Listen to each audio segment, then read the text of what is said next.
The following video is going to contain discussion and dialogue of sexual harassment, sexual predators, and unfortunately rape. This is something you may find upsetting and triggering. Please shield yourself accordingly. But I have to get that warning out there because this is not going to be an easy video to talk about, but it's something that has to be discussed.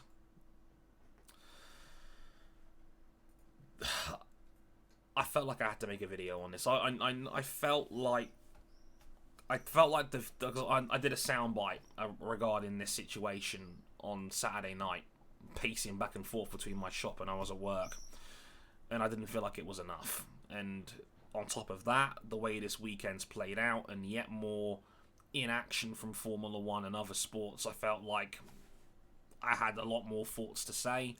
So I'm going to put this all out in one video.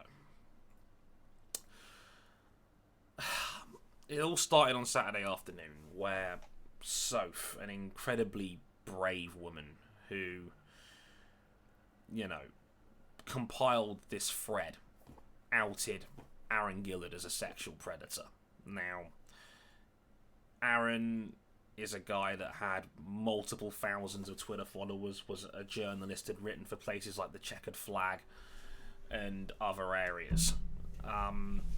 And he was outed as someone that had sexually harassed, sent unsolicited nude pictures, and had a general toxic and vile predatory nature of going after women like Soph, who at the time was 15 years old, so someone who's underage.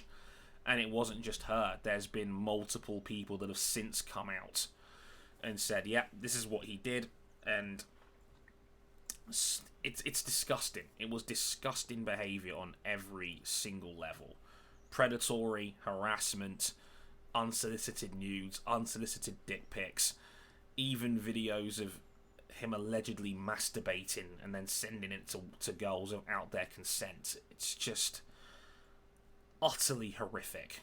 And yeah, the F1 community, for once, universally, pretty much, rallied around Soph, and people like Jem and people that had gone out of their way to, speak out. And this is an incredibly brave thing to do.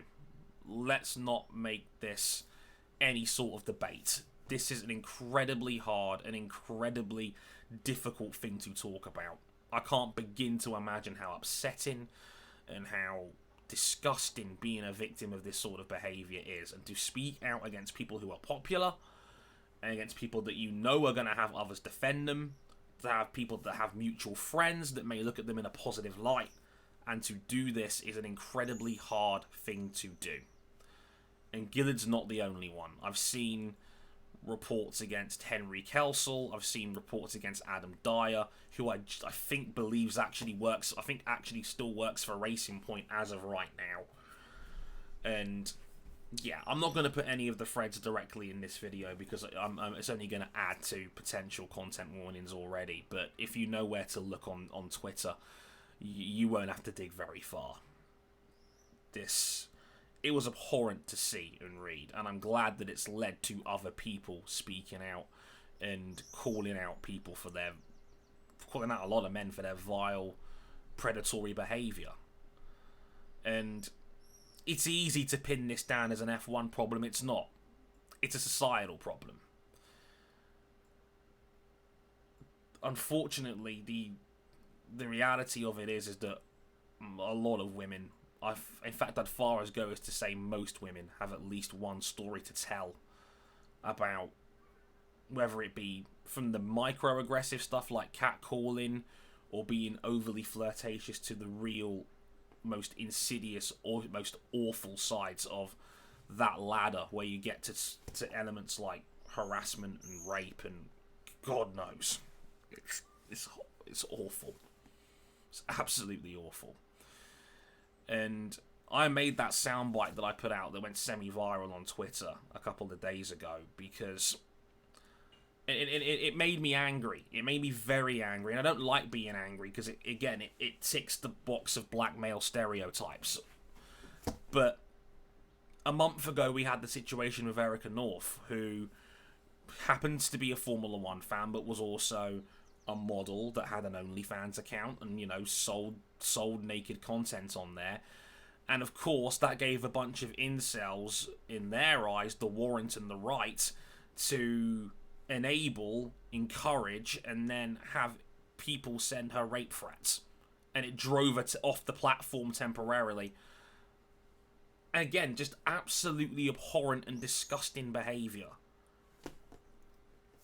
And yeah, like I said, I'm pretty sure most women out there have at least one story to tell where they've been abused or harassed by men.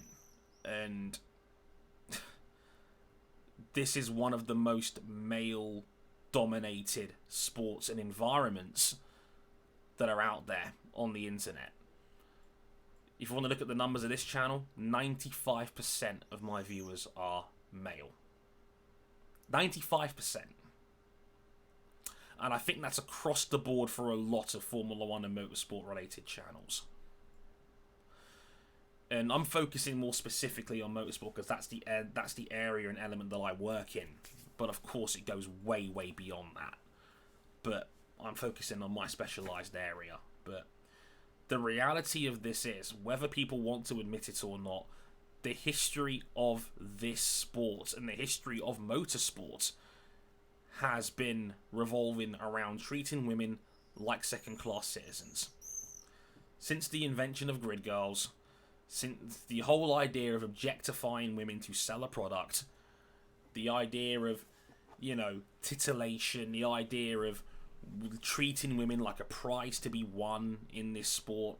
We idolized people like James Hunt for being the smoking fornicator. We sexed it up because it was, in our eyes as men, it made him look cool. That's been the culture of this sport for as long as I can remember. The most pushback I ever got on a video on this channel was me talking about why I was for the removal of grid girls 2 years ago. Talked about how the sport had an image problem, about how darts had an image problem with similar issues.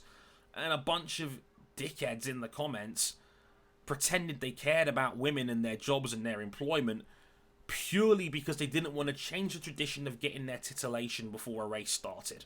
It's as simple as that. There's no other reason you'd defend this shit. None. They knew exactly what they were doing.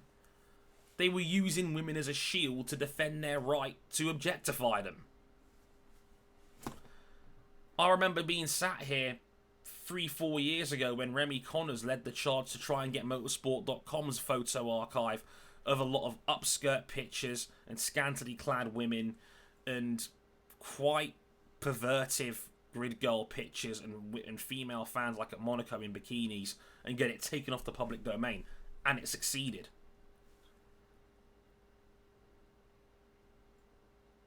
Adam Cooper, who's a prominent journalist in this space, still has a job, and he was outed by Ridermy 4 years ago. We've got to do better. And I'm not talking about everybody. I am talking about men. Yes, you, watching this video. Because chances are you're one of them. It's an incredibly awful thing to see that multiple women are the victims of abuse, the victims of harassment, the victims of the culture of this sport, and then asking them to fix the problem. No. It's going to come down to men. It's going to come down to men in a position of power and a position of influence that have to step up and change the culture of this sport. It ain't going to come from them.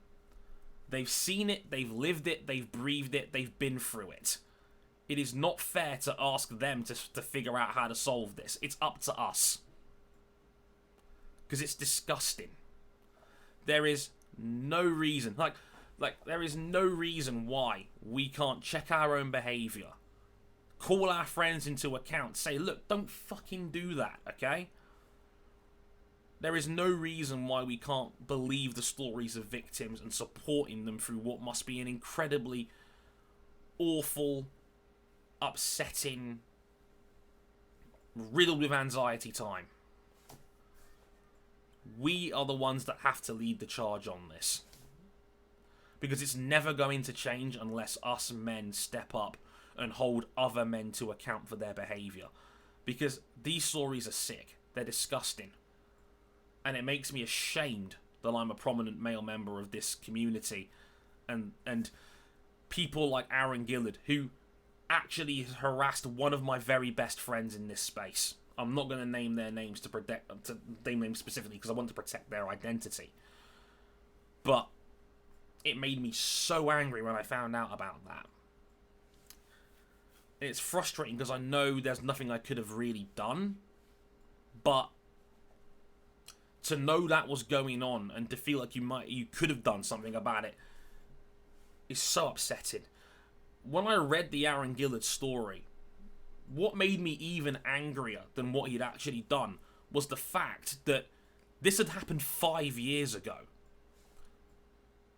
And Soph was in a position where she felt like she couldn't speak out against her own abuser for 5 years.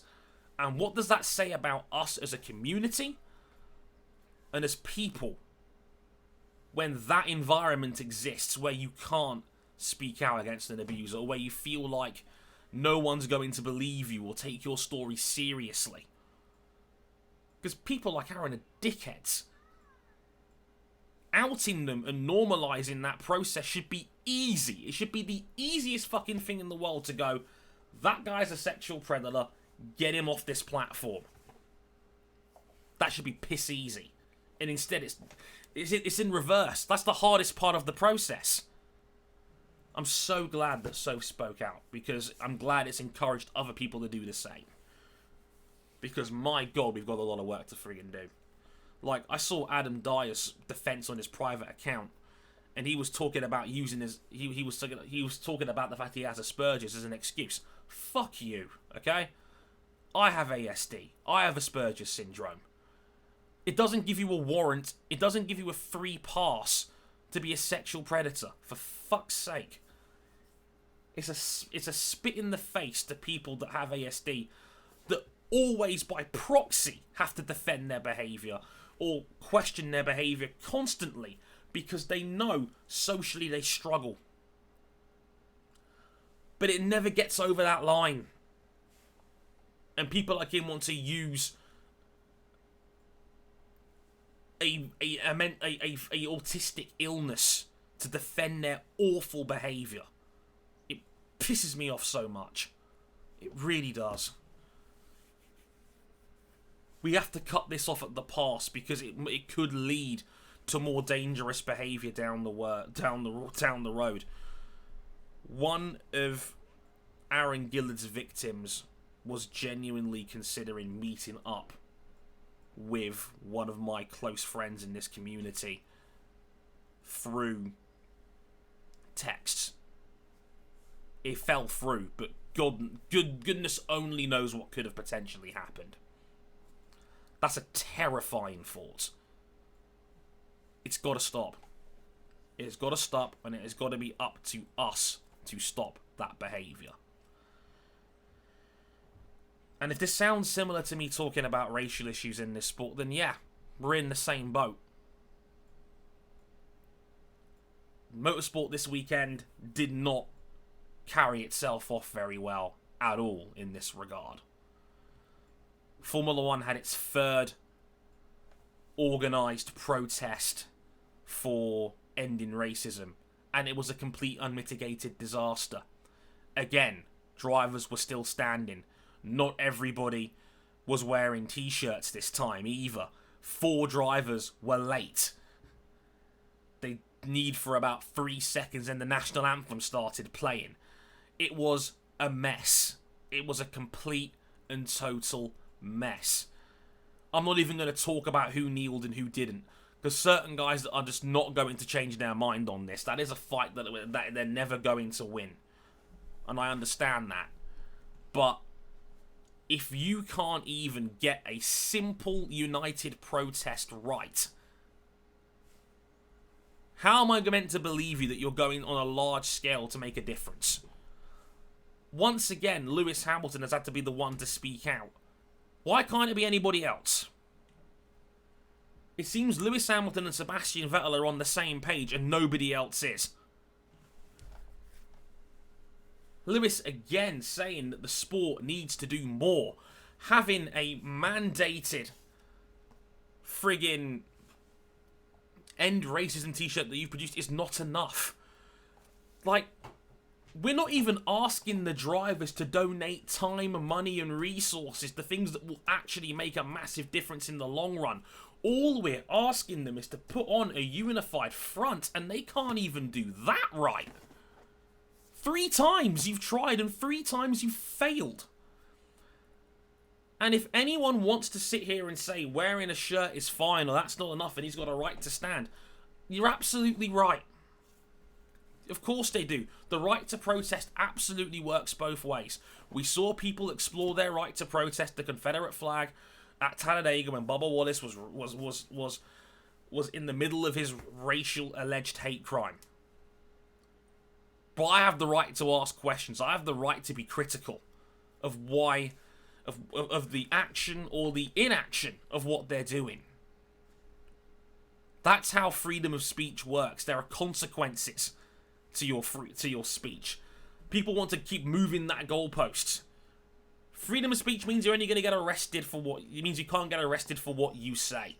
But I sure as hell have the right to judge them for it, or to be critical of them, or to ask questions as to why they're doing what they're doing. Romain Grosjean, one of the guys that originally had the idea of kneeling on the front of the grid in the first place, genuinely had the thought that doing it once was enough.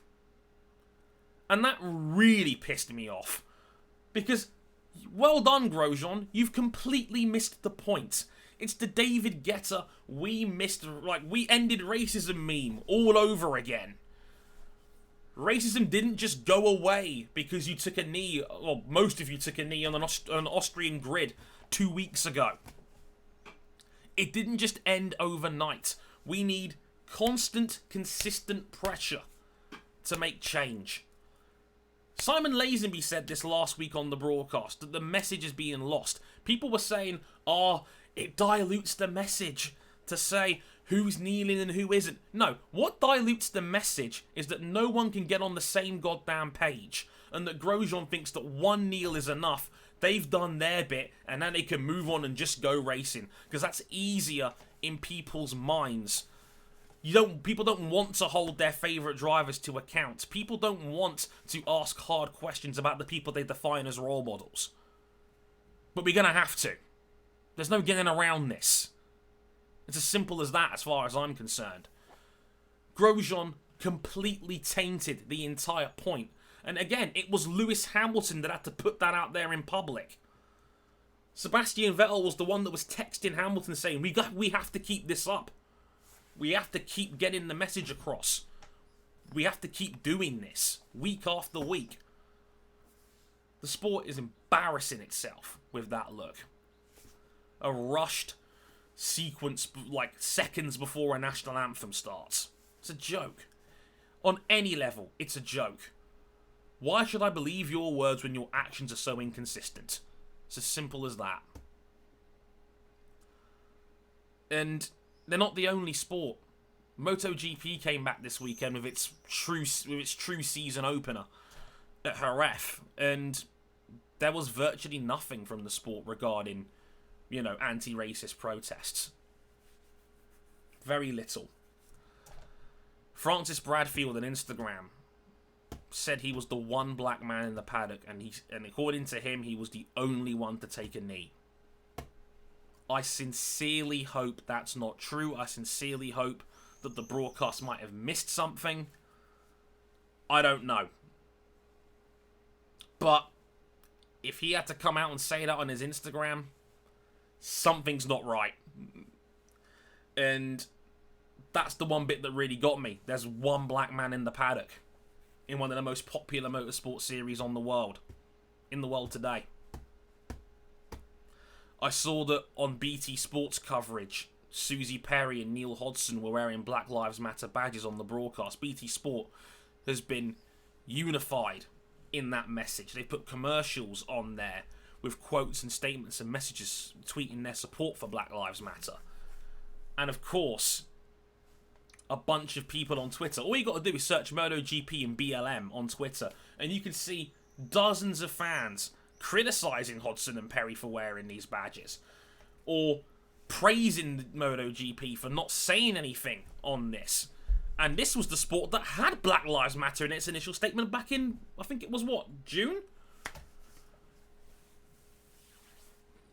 Because saying nothing can sometimes be complicit in this space, and it panders to people that are racists. I saw it on Rory Reid's Twitter feed from Top Gear just a few days ago, where the same person who tweeted him saying, "Thank God you're not on Top Gear anymore," was praising Chris Harris when he said it's a slippery slope that people that are not acting out in public don't necessarily support any political protest or any protest that they're taking a part of. Harris was the whole, just because they're not kneeling doesn't mean they don't support it, which is again a slippery slope in itself.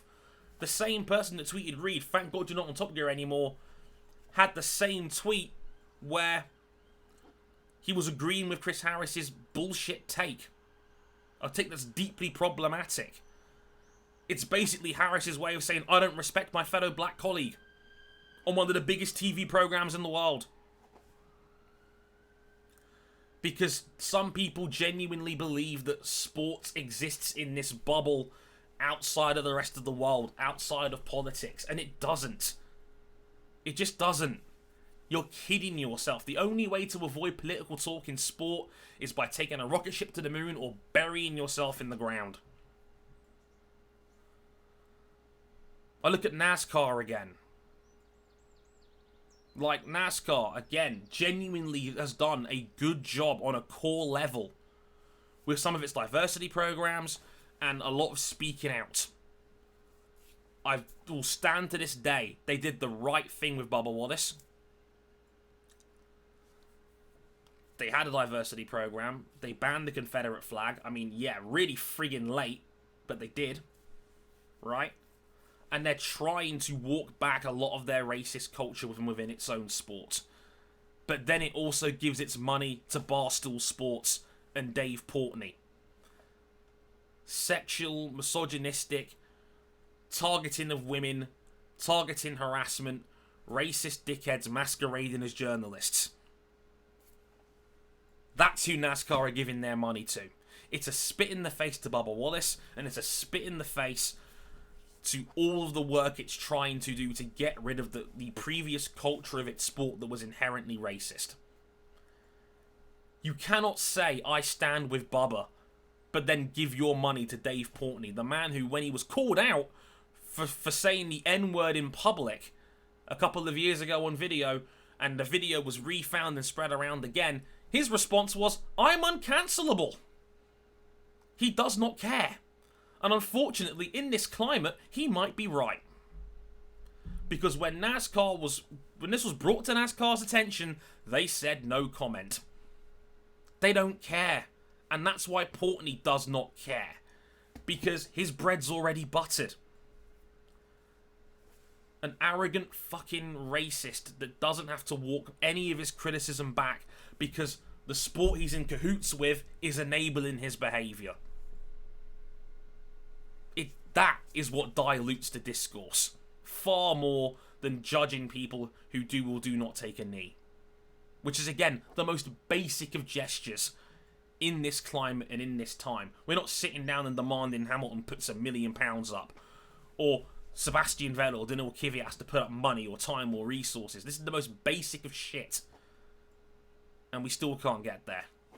We still can't get everybody on the same page. It's embarrassing. I'm glad, overall, the Band-Aid has been torn off this community. It's been torn off this sport. The wound needs to be exposed for us to heal properly here. And I'm not saying this to condemn the entire community. Some of the most amazing people I've ever met has inspired me to be the person that I am today. I've been doing this for nearly 9 years, purely on motorsport. Video making, it's been nearly 13. But purely from a motorsport standpoint, I've been doing this 9 years now. I wouldn't be the person I am today without some of the most amazing people I've ever met in my life through motorsport. Ryan King, RJ O'Connell, Cam Buckley, Zoe Hamilton, Grace Wilkinson, Adam Johnson, Hazel Southwell, Katie Fairman, Tiff Fletcher, Remy Connors, Elizabeth Blackstock, just to name a few. I could be here for another 20 minutes to name amazing people like that have been inspiring. You know, Lewis Sotheby as well, of course. I've got to forget Lewis. God damn, that's so bad of me. But there's so many amazing people that have gotten me to this point where I want to use this platform to speak out. This community made me. You're watching this because these people have inspired me, because they've made me a better person, a more understanding person, a more empathetic person. I've been blessed with the privilege of this amazing platform and an amazing community of people that when I talk, they listen to what I have to say sincerely. That is a blessing and an honour that I will never be able to truly repay. But the least I can do is use this platform to speak out for those people. The people that are marginalised, the people that their voice isn't heard as strongly. No one should be made to feel uncomfortable over the sport that they love. Everybody should be included and welcome and safe. The one thing we have in common is a love of motorsport. That should not be the only thing that we have in common. And we owe it to ourselves, to our friends, to our family, and to our peers to all do better. It is as simple as that. This is not a debate. This is not hearing both sides of the fence. This is a fact. We have to do better. And it starts with people like me. It starts with us men who unfortunately have the positions of influence in this sport to do better. The buck stops with us. And the sooner we all realise that, the better it will be for everyone in this sport. The day of reckoning is coming up. A lot of people are going to be held to account. It starts today. And it should have started a long time previously.